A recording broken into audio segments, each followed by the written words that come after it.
tenemos a dos personas. La primera es Super Holly. Ella es youtuber cuya línea didáctica se enfoca en identificar puntos de interés que mejoran la pronunciación, vocabulario, estructura, gramática y fonética del inglés y español. Nuestro siguiente speaker también es el doctor David Tugui. David es lingüista de campo, miembro del Instituto Lingüístico de Verano de México. La mayor parte de su trabajo ha sido con dos variantes modernas del náhuatl. Por favor, un gran aplauso para recibirlos.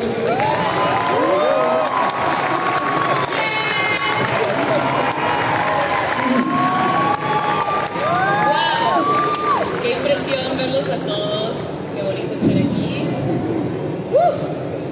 Hoy les vamos a hablar de deleites y dificultades de la traducción. Ya nos dieron una bonita presentación, pero creo que hace falta presentarnos también, ¿no? Okay. Un poco más de contexto. Ok, tú preséntate primero. Bueno, ustedes no necesitan que nadie les presente a Super Holly, así que aquí está. Ya pueden ver su foto.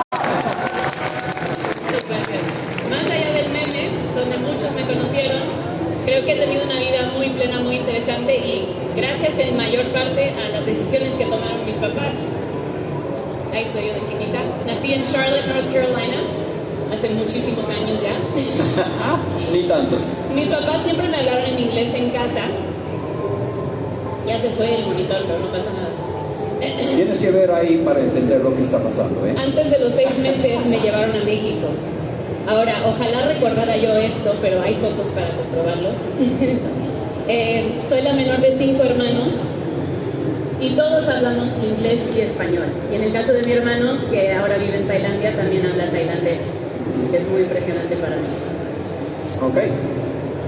A los 5 años empecé a estudiar en el Colegio Americano en Puebla, donde enseñan inglés, y pues yo tuve el privilegio de empezar a aprender español y creo que fue la mejor forma de aprender, completamente sumergida.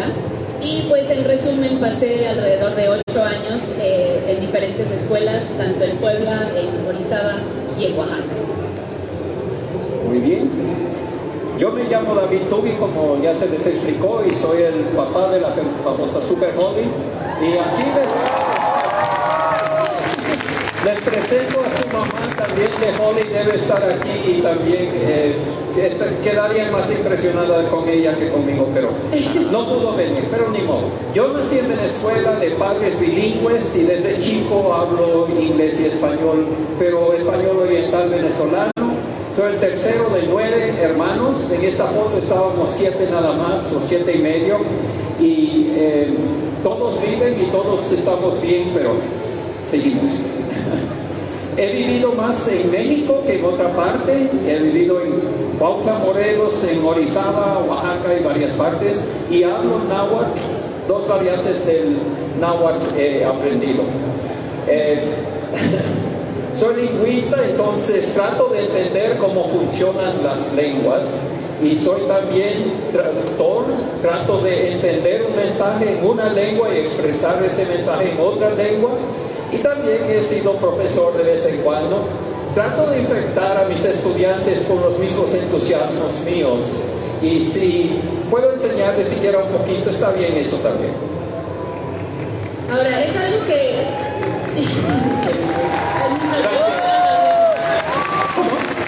Algo que quizás no notamos es cuánto el idioma que hablamos afecta nuestra percepción de la realidad, porque cada idioma tiene su forma, su sintaxis, sus palabras, para dividir la realidad y para explicarla. Entonces, es como un lente a través del cual vemos la realidad. Es cierto, es muy cierto. Este es un ejemplo que creo que lo va a ilustrar muy bien. En inglés, la acción de dejar caer algo se dice I dropped it. Entonces el sujeto soy yo lo dejé caer o yo lo tiré. Mientras que en español decimos se me cayó. Ahí se siente un poquito menos como mi culpa, ¿no? Pues se me cayó, ¿yo qué tuve que ver? ¿No? Y entonces, aunque se podría considerar una traducción directa, I dropped it a se me cayó, ya se están viendo esas discrepancias.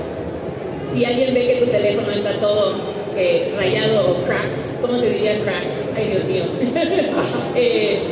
Estrellado, En inglés dirías, I dropped it, es como, pues lo dejaste caer. Pues se me cayó, ni modo, no necesariamente fue tu culpa, ¿no? Ahora quisiéramos que ustedes contesten, pero son muchos, yo no sé. ¿Alguien que está cerca de un micrófono y quiere decirnos algo? A ver cuál era.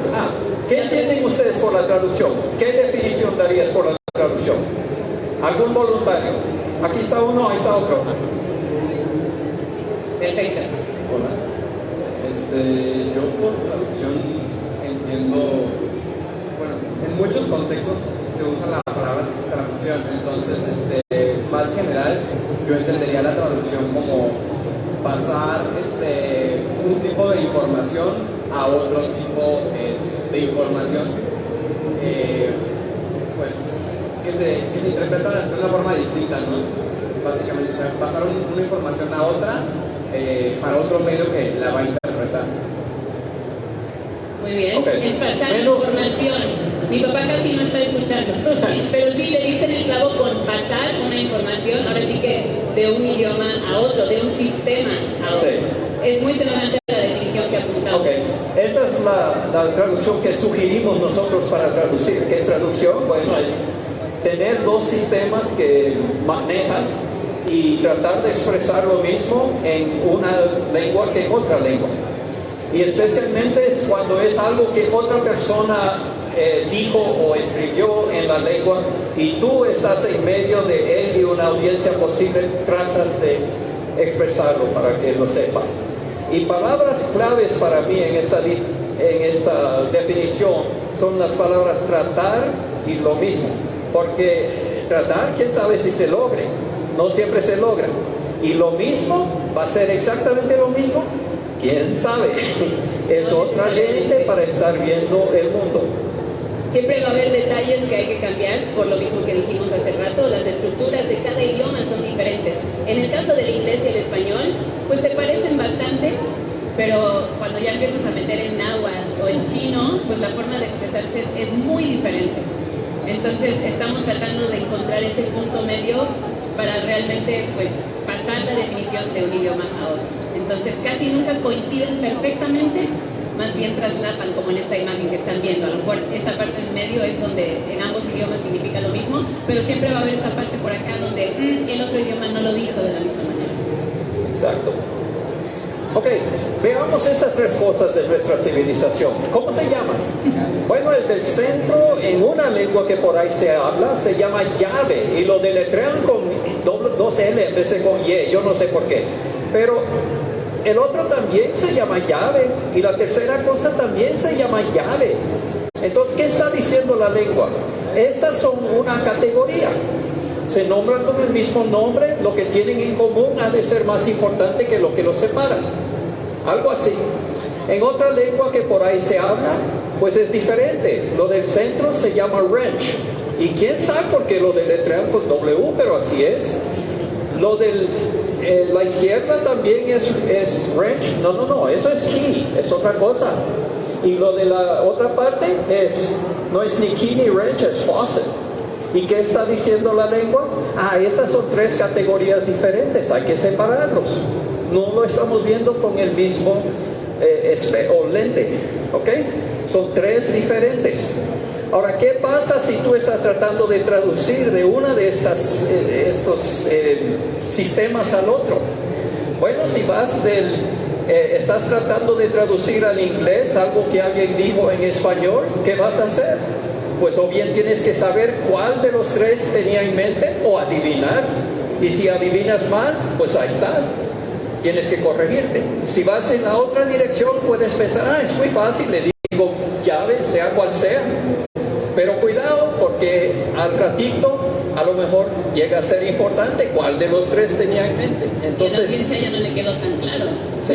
Obviamente tienes llave, que es la más común, la primera, pero puede ser cualquiera de las tres. Exacto. Bueno. Ahora, ¿qué pasaría si trataras de expresar eso en el náhuatl del siglo XV? ¿Cómo dirían? Ellos lo miraran y pues, yo no sé qué cosa es. Se teposle. O teposle dirían más bien ellos. y tepoztli dirían el otro, y tepoztli dirían la tercera cosa. Pero tepoztli quiere decir llave. No, tepoztli quiere decir cualquier cosa que es de metal. Yo no sé qué cosa es, pero es algo de metal, lo único que está diciendo. Y si ven el náhuatl moderno de Mosihual y de Tetelcingo, Morelos, pues ellos dirían llove, y luego aplicarían, todos los tres se llaman llove. ¿Por qué será eso? Bueno, es que han tenido mucho contacto con el español y ya tomaron prestada la palabra, ya aprendieron cómo lo ven los que hablan español y adoptaron esa forma de hacerlo. Con esas cosas uno está tratando constantemente cuando traduce. Es otra forma de analizar las cosas. Consideremos estas 4 palabras que a simple vista nos hacen creer que sería una traducción muy sencilla y muy directa. Assist, attend y asistir y atender. Veamos primero las definiciones en español. Tenemos asistir, atender. Asistir ya sabemos, mucha gente ha asistido aquí a Soundland y nos encanta verlos por acá. Estar presente en un lugar como espectador o invitado. Atender es aplicar voluntariamente la actividad mental o los sentidos a un determinado estímulo. Entonces, atiende al llamado o atiende a la voz de tu padre. Uno pensaría, debería yo de hacerlo. Uno pensaría que attend sería una traducción directa de la palabra atender, pero no es así, amigos. Attend es más bien casi una traducción directa de la palabra asistir. To be present at an event, meeting or function, estar presente en una junta, un evento o una función. Entonces, como que se cambia. Y de ahí podríamos asumir que assist es una traducción directa de atender, pero tampoco es tan directa. Es help someone, typically by doing a share of the work. Entonces estás ayudando a alguien, asumiendo una porción de la responsabilidad o del trabajo. Entonces, creo que suele suceder esto con idiomas que vienen de un tronco común. Empezaron con la misma raíz, pero cada quien se fue por su lado. Entonces esto solo complica un poco la traducción. Y eso cuando es la misma lengua también. 2 partes de México pueden tener términos que se portan así, o entre Venezuela y México. Yo lo he notado muchas veces, sí, se cambian las palabras. Vamos a hacerles otra pregunta a ustedes. ¿Qué definición tienen para la palabra right? Y traten de pensar en 2 o 3, si pueden. ¿Alguien que quiere contestar? Una palabra multifacética. Nadie tiene... No, sí hay muchas. Ahí está.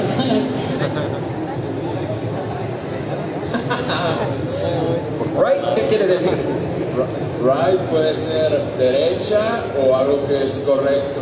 Muy ¿Derecha bien. o correcto? Muy bien, muy bien. Y yo creo que esas son las principales definiciones, las más comunes, se podría decir. Sí, sí, escogiste 2 de los significados muy comunes. Ahora vean una lista que también hicimos.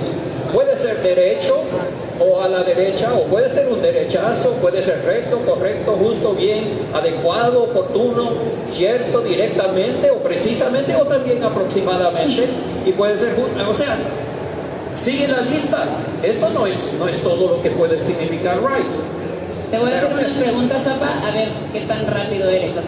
De diferentes definiciones de right, ¿ok? Go right to the store. ¿Qué significa right? Vete directo a la tienda. It's my right. Es mi derecho. Turn right. Dale vuelta a la derecha. You got it right. Ah, lo tienes correcto, lo tienes exactamente como es. Right about there. Exactamente ahí, sí, pero más o menos, aproximadamente. Right there. Ay, sí, ahí mero. You came at the right time. Viniste a la hora correcta, a la oportuna, sí. Todos estos son right. Bueno. Es rápida mi mamá. 100%. A+. Ah, bueno, gracias. Esta es tu ilustración. Ah, sí. Mi papá es muy fan de hacer estas ilustraciones. Estoy trabajando en un libro y traté de hacer un dibujo de lo que podría conocer un niño de 3 años ya. Si habla inglés cabalmente, ya sabe todo esto, sabe que hay todos estos significados y que algunos son más prominentes y otros menos, y luego se ligan más fuertemente o menos fuertemente con diferentes ambientes de pronunciar. Si se dice right o right, no, es muy diferente. Si se dice right y termina, o dice right y sigue otra cosa, o sea, es complicado lo que aprende un niño, ¿eh? No lo duden. Y somos capaces de hacerlo a tan temprana edad y no nos damos cuenta de todas estas sutilidades que estamos percibiendo. Es muy cierto. Y eso que solo hemos estado hablando de write, escrito de la manera que estaba escrita. Ahora también tenemos write, como escribir, se pronuncia exactamente igual, porque nos encanta hacer eso en el inglés, ¿verdad? Y luego hay wright, que es como un artífice, uno que construye algo. Un shipwright es un carpintero de ribera, y es también un apellido, Wright. Los Wright Brothers. Claro, los primeros hermanos en volar, los Wright Brothers. Y también tenemos el último Rite, que significa rito, ritual o ceremonia. Algunos de ustedes recordarán ese momento icónico de Guay de Rito. Esa película se llama The Rite, o El Rito en español. El Rito. Ahora, yo tengo un video que aborda el tema de otra palabra multifacética en mi canal. Algunos de ustedes lo habrán visto. Y esto surgió por una pregunta de alguien de mi audiencia, de mis suscriptores, que me preguntaron, ¿qué significa get? O sea, cada vez me dicen una palabra distinta. Entonces, pues me puse a analizar y dije, wow, hay demasiadas definiciones de esta palabra. Algunos dirán que nos faltó creatividad en el inglés, otros dirán que somos demasiado creativos al asignar tantas definiciones a una sola palabra. Pero por darles solo unos ejemplos, he got a really nice car, obtener o conseguir. Getting my glasses, tráeme mis lentes. I didn't get any presents this year. No recibí regalos este año. Exacto. Can you get the door? Atiende a la puerta. I'll get the check. Yo me encargo de la cuenta. I don't get it. O sea, no capto, no entiendo. Llegar, we'll let you know when we get there. Te avisamos cuando lleguemos a tu casa. Get away, eso ya es cuando empiezas a añadir otras palabras con get. Get away es aléjate. Get going es muévete. Get out of here es salte de aquí. Y así continúa la lista. Es una locura de verdad. Entonces, cuando escuchas la palabra get sin contexto, es muy difícil saber qué traducción darle. Y cuando tú estás traduciendo del inglés a otra lengua y no controlas todo eso, ¿cómo vas a hacer? Y luego si no controlas la otra lengua, no es fácil. No es fácil traducir, ¿eh? Bueno, ya dijimos que la traducción es tener dos sistemas de pensar, expresarse y tratar de expresar lo mismo en ambos. ¿Es suficiente esta definición? Bueno, queremos sugerir que no, o por lo menos vale la pena pensarlo otro poquito, porque es complejo. Primero, bueno, ya empezamos, que tratar es porque no siempre se puede lograr, y que lo mismo, bueno, no va a ser exactamente lo mismo, pero tratas de llegar cerca a lo mismo. Quisiera exponerles algunas tareas o etapas de la traducción que yo he visto muchas veces. En primer lugar, hay que entender el mensaje original. Es muy importante y debe ser más fácil si tú mismo lo hicieras, pero aun cuando tú lo escribiste o lo dijiste, debes pensar qué era lo importante de lo que yo dije. Luego, decidir cuáles partes del mensaje importan más, a qué costo vas a preservar este otro aspecto del significado. Y luego mirar a la lengua nueva y decir qué tan fácil o qué tan posible es preservar este aspecto o el otro aspecto, y a qué costo lo vas a preservar y qué va a pasar cuando lo preservas, qué otras cosas, pensamientos extraños que no vienen al tema van a entrar en la mente de los que oyen. Y todo esto tienes que regresar una vez que otra vez hasta cansarte, hasta quedarte satisfecho, o muchas veces se te acaba aquí. Sobre todo en el caso de los intérpretes en vivo, que están escuchando a alguien hablar y simultáneamente tienen que estar traduciendo, no pueden perder tiempo pensando en la palabra ideal o exacta, tienen que irse con lo que se les ocurre y esperar que sea lo más preciso o, bueno, the most accurate. ¿Cómo se diría accurate? Hay que admirar a esa gente, es la verdad. Un trabajo muy difícil. Muy especializado y muy difícil. Ok. Yo he aprendido que cuando yo estoy considerando un asunto, a preguntar a las personas sabias. Y la semana pasada, yo pensando en que veníamos acá, yo estaba hablando con mi esposa y ella me sugirió alguna frase que no había pensado. Ella dijo, explicar no es traducir. Y yo estoy pensando, vale, eso está bien expresado, pero ¿será cierto? ¿O cómo está la cosa? No es. Oye, Bueno, a ver qué piensan ustedes, otra vez.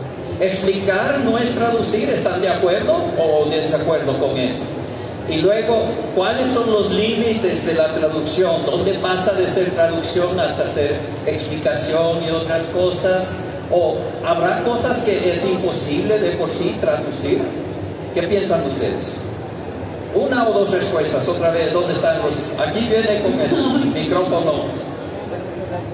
Respecto a la primera pregunta, yo digo que explicar sí puede ser traducir, porque actualmente yo estoy en un curso de inglés de certificación y obviamente para poder entender el contenido, pues obviamente no te pueden decir la palabra tal cual, ¿no? Entonces, te tienen que plantear situaciones en las que podrías usar esa palabra para entender el contexto. Hay cosas que no se pueden traducir, no se podrían traducir tan literal, pero hay formas en las que podríamos ocupar esas expression verbs que se aprenden en el inglés. La segunda pregunta, no sé cuál era. Perdón, tengo poca retención. De pronto explicar es la mejor forma de intentar acercarte a lo que se dijo en el otro idioma. A veces no hay otro, es cierto, Sí. es muy cierto, Sí. y ni modo, sí. Bueno, quisiéramos escuchar más, pero no podemos. Pero bueno, Vamos siga. a explorar más de los límites de la traducción. Dentro de lo que estábamos pensando mi papá y yo, son los chistes. En los chistes hay ese momento, ajá, donde captas, donde te da el funny bone y dices, esto estuvo buenísimo. Y pues a veces eso no se puede traducir, ya sea porque estás jugando con palabras que tienen múltiples significados, o hay un contexto cultural que en el otro idioma no existe, cosas así. Sí, y cuando explicas ya no tiene chiste. Ya Ese es el problema. se pierde. Cuando yo estaba en el Perú, conocí una señorita anciana, Rosa Corpancho se llamaba, que era amiga de ministros y presidentes y todo. Y ella me contó de una vez que el presidente del Perú, creo que fue don Manuel Prado y Ugarteche, pero no estoy seguro, pero él estaba en una fiesta de gala y él estaba bien vestidito de flute o de smoking o de frac. En Perú sí dicen que es frac. Y él es vestido de frac así. ¿Y qué pasa? Pues viene el golpe de Estado. ¿Y qué hace un presidente cuando es el golpe de Estado? Pues se va directamente al aeropuerto a tomar el avión para Miami. Pues es lo que hizo. Y llegando a Miami, pues pone ahí el avión siquiera rumbo a Miami ya. Y llegando a Miami le sale al encuentro uno de sus viejos amigos. ¡Ay! Dice con el gran abrazo. Mi viejo amigo, ¡qué fracaso! Dice. Y el presidente se mira las mangas y dice, sí, dice, es desastre nacional. Qué bueno, ¿verdad? Ahora cuénteselo a alguien en inglés. Lo intenté una vez, no fue chistoso. No va a tener chiste, ¿eh? No se traduce, no es posible. Otro chiste clásico de mi papá. A mí me tocó escuchar estos chistes toda la vida, con toda la Sí, casa. pobrecita. Y yo no te puedo contar igual, así que te Sí. toca otra vez. Pues sí, un hombre que entra en un restaurante y está llevando un sombrero nuevo y se lo pone sobre la mesa. Y viene la mesera y se lo levanta y lo cuelga ahí en un gancho. Y él lo baja del gancho y lo pone en la mesa porque él quería que estuviera ahí. Y ella regresa y se lo pone otra vez en la pared. Y dentro de poco están discutiendo y casi hasta el punto de pelearse sobre este sombrero. Y que sale el dueño del restaurante y dice, amigos, ¿qué es este alboroto? Y el hombre le explica, es que yo lo coloco y ella lo quita. Pues vámonos todos al manicomio, dice. Pues hay una canción que pueden buscar en internet, no se lo pudimos tocar, pero... Sí, lo encontramos, nos sentimos muy Yo realizados. lo coloco y ella lo quita, algo así. Pero ahí va. Nuevamente, no creo que se pueda traducir a ningún otro idioma. Yo creo que no, en inglés por lo menos. I'm crazy and she's crazy too, a little bit. Pero no A sé. little crazy. No funciona. No. Ok. Y terminarías No explicando, tiene chiste. lo cual pues sí se puede Terminas hacer, explicando y explicar nuestra pero cuestión. ya no es un chiste. Sí. Exactamente. Bueno, how many stars are there in the sky? I know this one. I think it's 50. 50, tienes razón. Son 50. Por eso. Más o menos te entendieron. Más o En inglés menos no lo entendí. funciona. 50. 50, no se puede contar, sin contar. Vaya, Entonces terminarías explicando en inglés, en español. español, veces hay que explicar también. Sí, y cuenta, y nuevamente, ya no es chiste, es una explicación muy Esa larga. explicación, ya no. Exacto. Bueno, ahí va. Vamos a seguir viendo más límites en la traducción. La poesía. ¿Por qué sucede esto? Porque no nada más importa el significado directo de cada palabra y de todas juntas, sino que también estamos tomando otras cosas en cuenta como el ritmo, la rima, los sonidos nada sí, más de las cómo palabras. juegan los sonidos y qué te hacen sentir. Sí. Hay una estructura clásica en inglés, no sé si existe algo semejante en español, pero son los limericks. Y de hecho también toqué ese tema en un video. Me van a decir que estoy loca, pero el ritmo que tiene que tener un limerick es muy específico y es así: tatara tatara tatá, tatara tatara tatá, tatara tató, tatara tató, tatara tatara tatá. Ahora, ven eso de A, A, B, B, A, es porque la primera y la segunda línea tienen que rimar con la quinta y la tercera y la cuarta también tienen que rimar entre sí. Entonces, como se imaginarán, estas son bastante difíciles de traducir. Les voy a dar un ejemplo. There once was a man from Peru who dreamt he was eating his shoe. He woke in the night in a terrible fright to find it was perfectly true. ¿Quieres intentar traducir? Pues yo hice un intento para traducirlo, ponlo para que lo pueda leer. Había un señor del Perú que soñó con estar comiendo su zapato. Despertó en la noche con un miedo terrible para encontrar que era exactamente cierto. Okay. Era la pura verdad. Pues ya entendemos lo que significa, pero no se aprecia de la misma manera. Ahora, esto es algo que yo aprendí de personas que vieron mi video y me comentaron, me dijeron, esta poesía salió en Bob Esponja. ¿Conoces esa serie, esa caricatura? Yo sé que existe, pero no lo conozco. ¿Sabes de Bob Esponja? Bueno, resulta que esa poesía salió ahí, entonces eso también me encanta de crear contenido, que aprendo también tanto de las personas que me dejan comentarios. Y ahora te voy a leer lo que se hizo para esta caricatura. No se lo he enseñado todavía a mi papá y quiero que nos dé pues su feedback, su retroalimentación. Dice, había una vez un peruano timorato que soñaba que se comía su zapato. Despertó temblando como un pato y cumplió su sueño después de un rato.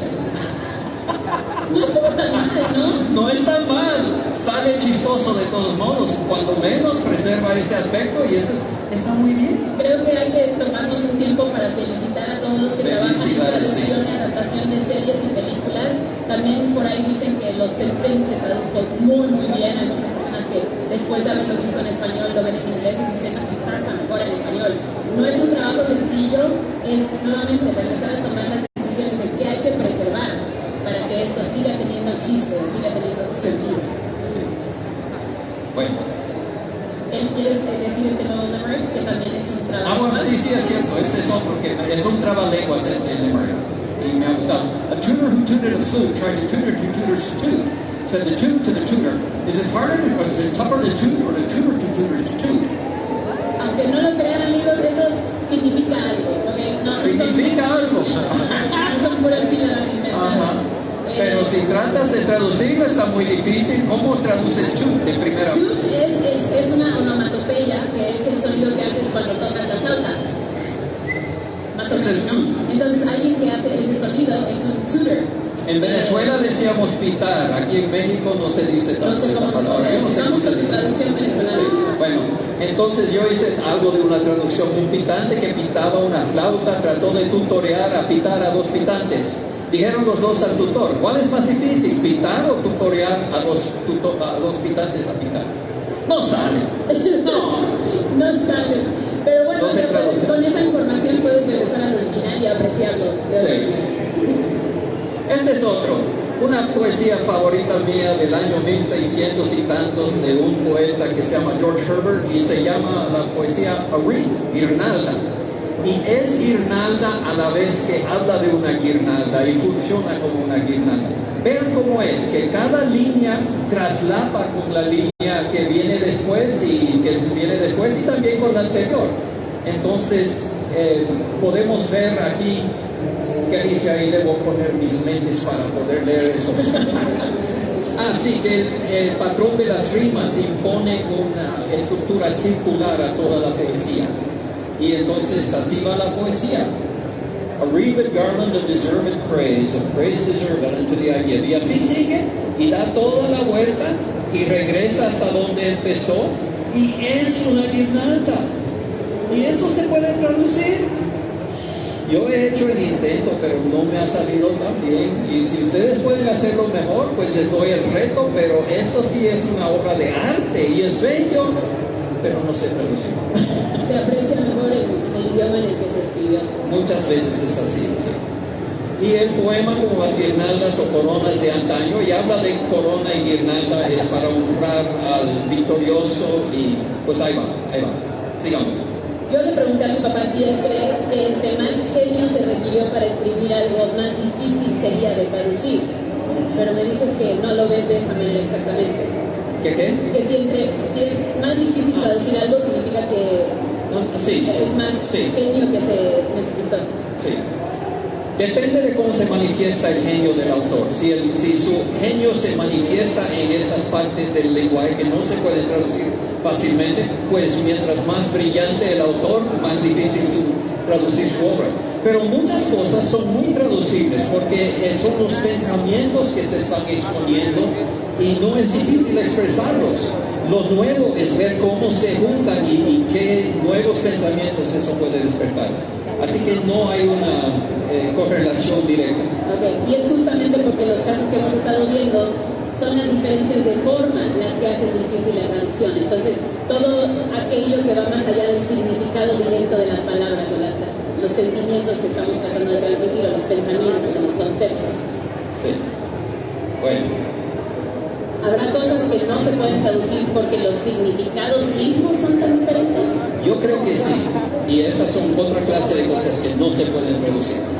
La química, ¿qué quiere decir? Bueno, tú puedes ir en muchas partes en México y preguntar a las personas si saben que la química tiene que ver con sodio y potasio y esas cosas, pero quién sabe qué. Hay el cuento que contaban allá en Orizaba de que un señor entró a la librería para quejarse con los que vendían los textos y dice, no, yo compré este texto de química para mi hijo y aquí dice, nitrato de sodio, nitrato de potasio, no trata de nada, ¿para qué me dan este libro?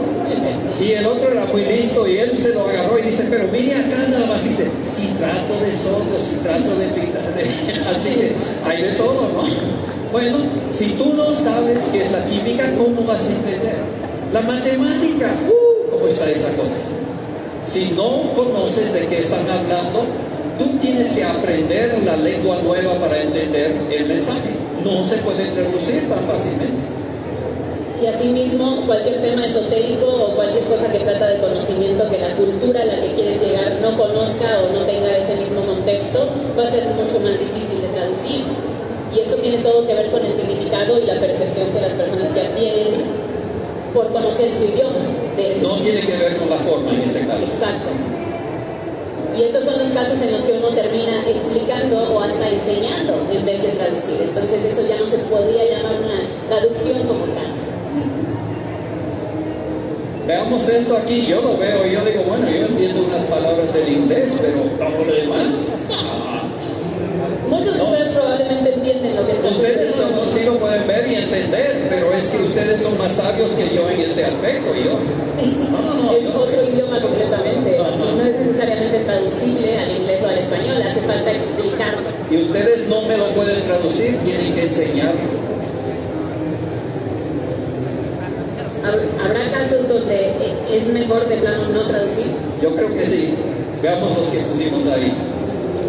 La publicidad, que es algo en lo que, bueno, mi esposo ha trabajado casi toda su vida profesional y yo los últimos 4 años de mi vida. Aquí ves muchas veces casos de spots o comerciales que no necesitan una traducción, porque el objetivo no es nada más transmitir el mismo significado, el objetivo es vender, persuadir, llegarle a la audiencia. Entonces ahí se habla más bien de una transcreación de este spot o este comercial a un nuevo idioma para un nuevo mercado. Pero eso ya no es traducción, ¿qué es la palabra que usaste? Transcreación. Transcreación. Bueno, hay veces cuando el mensaje es ofensivo, sale ofensivo, o puede ser que sí, ofensivo cuando estaban tratando de ofender, pero de una forma u otra da el significado, pero no da el sentir del original. y puede ser que mejor no lo traduzcas o explicas o metes otra cosa que haga lo mismo.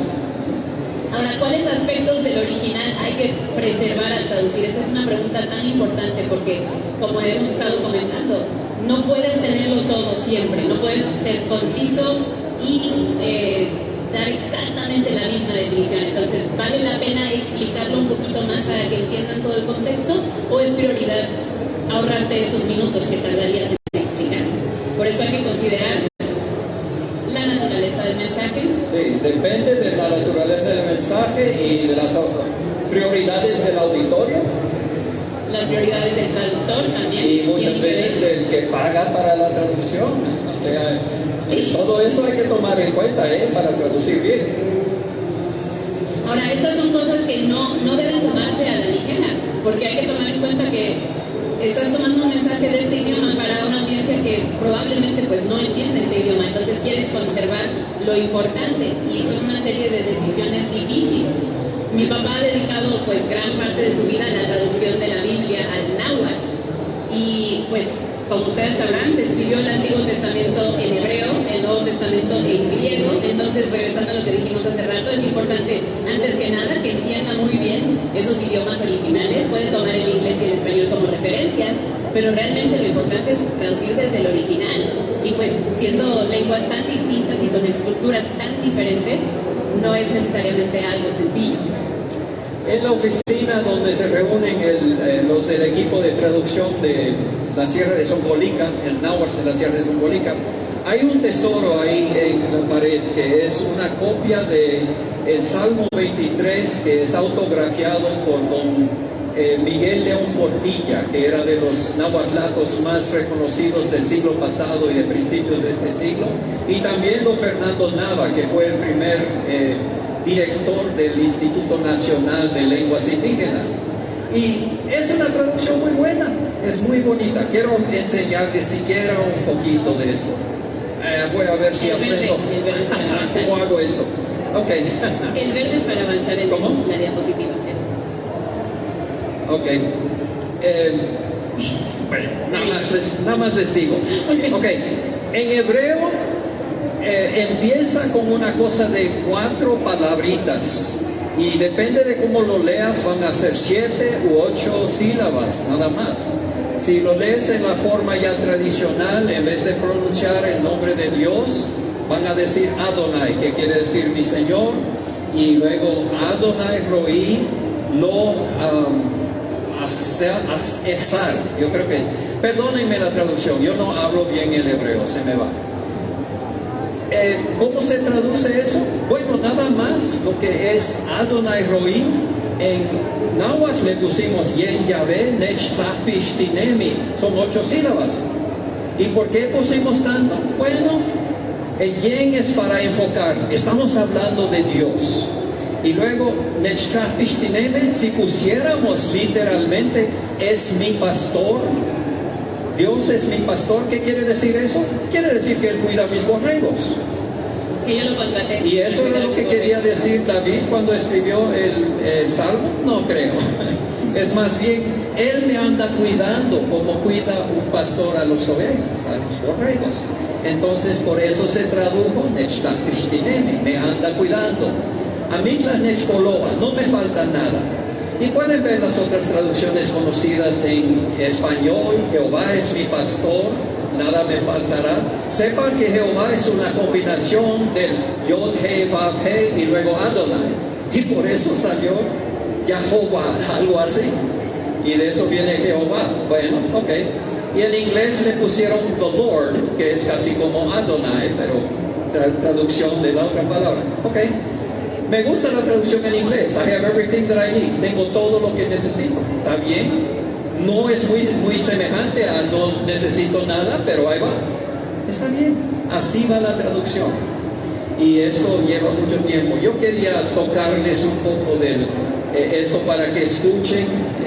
Creo que no da tiempo. Mejor sigamos. Pero pueden buscar en internet y está esta traducción y es bellísima y se oye la voz de una muchacha que es casi como otra hija mía, Shelly, y viene de Vishla y la lee de forma muy bonita. Bueno, sigamos. No quiero adelantar. ¿Cómo? No quise adelantar. Todavía vas a Ah, está bien. Ok. Bueno. Ok, yo se lo leo nada más esta parte. Nechvika nemusevite kan igual ciclas el listo. Nechnemitia kan el manto gach. Manitacuafti. Nechampulilia no yorchicavalis. Nechpelti mania y techotri señompa y como cachimamotlaquita y tucatzi. Y así se oye. Qué bonito, pero si entiendes lo que está diciendo, uno dice, le atinamos con esa traducción. Me gustó. Yo no sé cómo leer esas palabras tan largas. ¿Cómo? Es difícil ver una palabra tan larga. Pero son tan bonitas esas palabras. No tropezarte con tu lengua. Bueno, hasta ahorita hemos estado hablando, como se han dado cuenta, de las dificultades que uno encuentra a la hora de intentar traducir. Pero pues, estas también pueden llegar a tal punto hasta convertirse en imposibilidades. Yo creo que sí. Por ahí Nos gustaría tocar algunos de los deleites de la traducción. Yo creo que para mí el placer de encontrar la forma perfecta de expresar algo, cuando oyes algo en un idioma y quieres expresárselo a alguien que no habla ese idioma y encuentras la forma y dices, eso es un aha moment, es mucha satisfacción personal. Pues hay veces en que hasta la traducción que sale sientas, eso es mejor que el original. Esto me pasa muchas veces cuando trato de traducir algo que yo dije en español o dije en inglés y ahora quiero decirlo en náhuatl, a veces sale mejor. También la lengua se presta para expresar exactamente lo que quería decir. Esto es relacionado con lo que dije, pero ver que tus amigos o seres queridos comprenden algo, para mí compartir cosas que he aprendido en español y gracias a México y lo que he vivido aquí, cuando he logrado transmitirlo para alguien que no habla español, pues me da mucha satisfacción ver que se les ilumine la carita.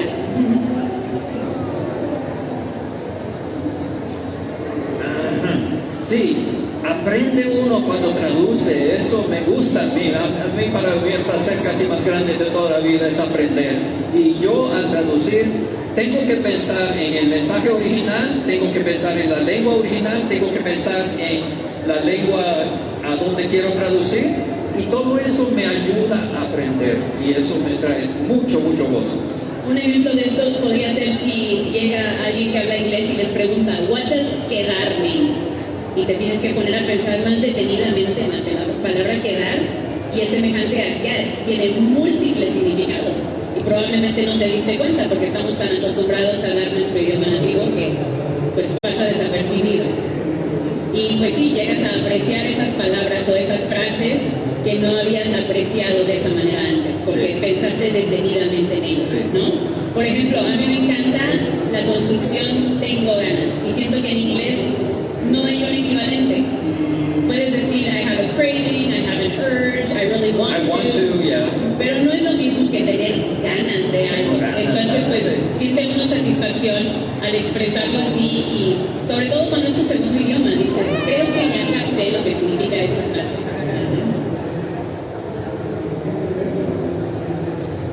¿Así? Así. Cuando juegas con diferentes cosas y de repente das con uno y dices, that gets it, ese le atina. That gets it. Creo que tienen la misma vibra, that gets it y le atina.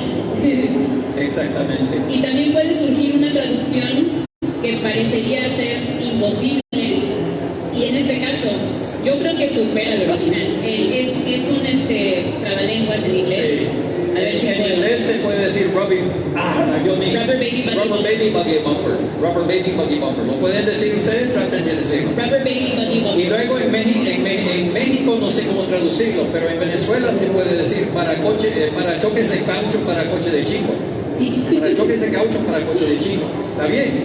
Mi traducción al español mexicano sería defensa de hule para una carreola. Pero sí, es muy satisfactoria la traducción en español venezolano, para choques de caucho para coche de chico. Pero sí trae gozo cuando encuentras una traducción así maravillosa.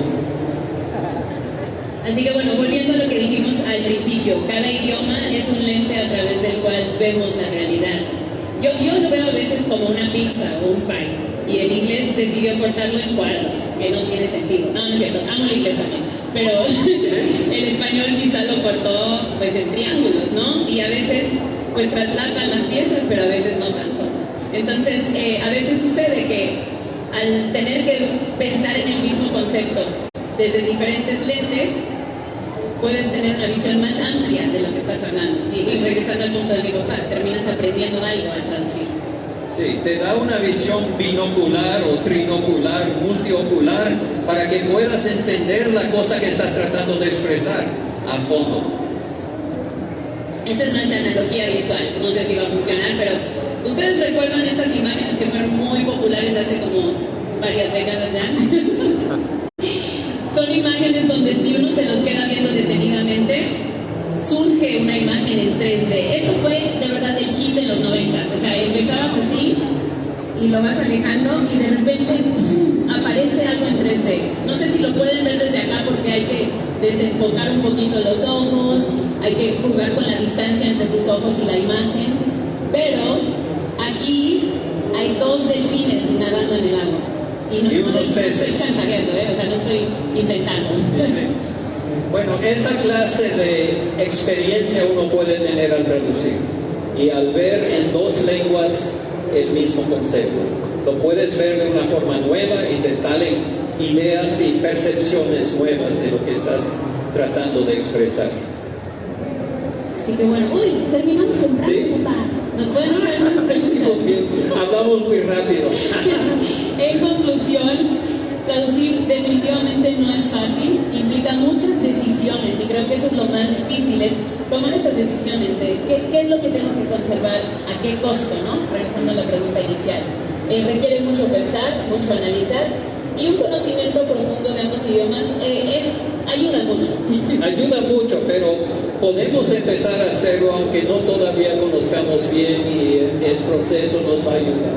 Sí. O sea, no esperen hasta que sean perfectos para traducir, Eso sí. pero lo más que pueden saber, eso ayuda. Y por supuesto, siempre están ayudando. Si hay alguien que habla un idioma y alguien que solo habla el otro, si tú puedes llegar y facilitar esa comunicación, pues eso ya es ganancia, ¿no? Entonces, sí Vale es difícil, pero vale la pena. Vale la pena. Ok. Ayudas a tu audiencia y no solo te entretienes, sino que creces y aprendes en el proceso. Sí. Así que bueno, a continuar traduciendo y disfrutando